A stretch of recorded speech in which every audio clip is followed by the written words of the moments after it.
Hello there! Yes, I'm talking to you. Do you remember that time Poland saved the world? No?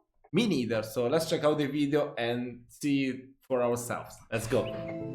Those of us who live in places of the world that have not had their very existence threatened in living memory tend to forget how fragile order actually is.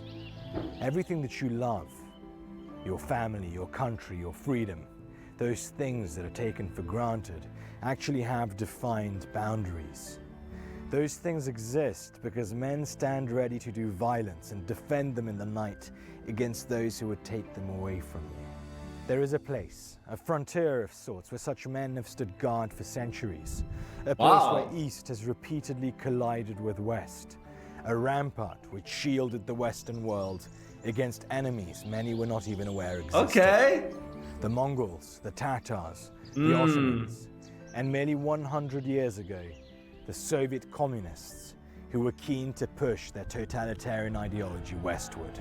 This is the story of a long-forgotten battle in which Poland overcame the enemy and by so doing may well have changed the fate of Europe and of the world. It's the story of the Battle of Warsaw, the miracle you've never heard of. Okay. To understand the you got me story, we there. need to go back in time. In 1918, from the ashes of the First World War, after 123 years of occupation, Poland rose again. To the east, in Russia, just a year earlier, Vladimir Lenin and the Bolsheviks took power following the October Revolution. This huge turning point in world history did not happen overnight. The seeds of revolution were planted 70 years earlier by Karl Marx in his Communist Manifesto and Das Kapital. The critique of private ownership and of the right to accumulate capital, the hatred of traditional values. These were some of the intellectual underpinnings of Lenin and his followers. The new and better world they sought to build required the dismantling and ruin of the previous system. The Russia of old was replaced with a new Bolshevik state. As the communists consolidated power, they became keen on exporting their ideology. They proclaimed the need for the dictatorship of the proletariat and agitated for a worldwide communist revolution. Soviet leadership expected a revolution in economic crisis-ridden Germany. But to support communist revolution there, Poland needed to be conquered first. Unlike old powers that were tired and broken by war, Poland had just reclaimed its independence and Poles were fervently rebuilding and consolidating their country. They sought to strengthen that which the occupiers had tried to crush, their culture, language and faith. The Bolsheviks needed to extinguish a reawakening Poland as fast as possible. Not only did it stand completely at odds with their values, it was also their bridge into Western Europe. And so, the Bolshevik Revolution moved west, carried forward by the bayonets of the Red Army, recruited from the very lowest echelons of society. The communists preached freedom and equality, but they brought misery and death. General Tukhachevsky's order from the 2nd of July 1920 read, "To the west, over the corpse of white Poland lies the road to worldwide conflagration. On our bayonets we will bring happiness and peace to the toiling masses of mankind. To the west, onward to Berlin over the corpse of Poland." It wasn't just the independence of Poland that was at stake in the Battle of Warsaw. If the Soviets managed to break the Poles and push west into Germany, communist revolution may have been successfully ignited, and Europe may have fallen to the Soviets. The Soviets moved through Poland at the remarkable rate of 32 kilometers a day. By the beginning of August 1920, the vanguards of the Soviet army had reached the outskirts of Warsaw. Bro, that is insane. 32 kilometers a day. How is that even possible? I mean, 32 kilometers a day is like 12 hours of walk a day because they will have to bring all their equipment, guns, supplies, all kinds of shit. Oh my god. And before they didn't even have roads, beautiful roads like they do have nowadays. Wow, that's crazy. Oh my god. Those commies were not lying. Definitely. The Poles were unwilling to give up their newly acquired independence. The nation They weren't joking. Sorry. Its resources. A My English volunteer sucks. army was created. In total, over 100,000 Poles would join from all walks of life.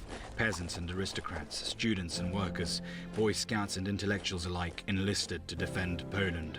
Polish women were not idle either, with thousands enlisting in the Voluntary Legion of Women, a female paramilitary. Civilians gathered food and medical supplies, and church pews filled up as Poles prayed for victory over the Bolshevik armies. Volunteers from abroad also joined the Poles.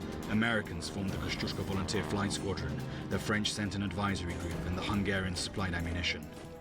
The Soviets advanced, confident in victory. However, the Polish military intelligence had successfully decrypted the Red Army's radio messages, and the Poles prepared themselves for the oncoming onslaught. On the 13th of August, the Battle of Warsaw finally started. The die was cast. This was a war of worlds, freedom against oppression, faith against godlessness, the right to work, create and own against complete subjugation to the state, the individual against the collective. This was a battle between Western civilization and communist totalitarianism. It was here, on the outskirts of Warsaw, that in August of 1920, the fate of the world was to be decided. On the 14th of August, Father Ignacy Skorupka marched with the 236th Infantry Regiment of the Volunteer Army and died in battle, allegedly as he led a charge with his crucifix in hands, thus becoming a symbol of the battle for Warsaw. And against all odds, the Poles prevailed.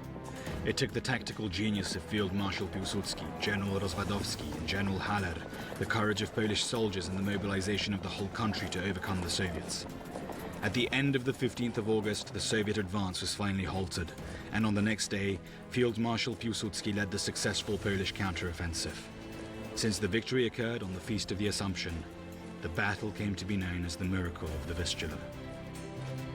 What is the The Vistula? Bolshevik horde, which was meant to enter Europe over Poland's dead corpse and assist German communist workers, was not only stopped, but turned back and contained. Remember that your freedoms are not free. They are hard fought and paid Oh, for. it's a river, Vistula. Do not waste this gift.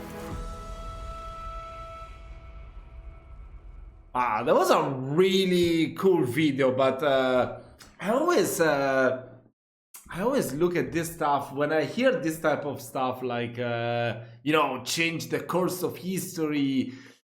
Like statements like that really don't make that much effect on me, because I don't really believe in those kind of stuff. Like I don't know, there's so many stuff, like I don't know if you know a little bit of history, like Charlemagne that stopped the Arabs from conquering whole Europe, or the Mongols that were stopped in Vienna, if I'm not mistaken, and they would have taken over Europe, you know. I mean, this kind of stuff is not really believable, even if you win all the wars, at some point you gotta stop. So who knows? Maybe even if they would have won the Battle of Warsaw, maybe they would have lost in Berlin, or maybe they would have taken over Berlin and they would be like, done. That's it. I'm okay with what I conquered. So I don't really believe in those kind of statements. But still, come on, that's a really amazing video. I had no idea about this Battle of Warsaw. So if you have any suggestion for some books or podcasts or whatever, maybe even other videos to check. Sorry, my chat is so loud. Other videos to check out to learn more about this epic battle, I would definitely want to check it out and learn more about it. I'm a history buff. That's why since I started this channel, I'm reacting to so many stuff about the Polish history. So yeah, guys, I hope you've enjoyed my reaction video. Any other suggestions are really appreciated. So I'll see you in my next video. Bye bye.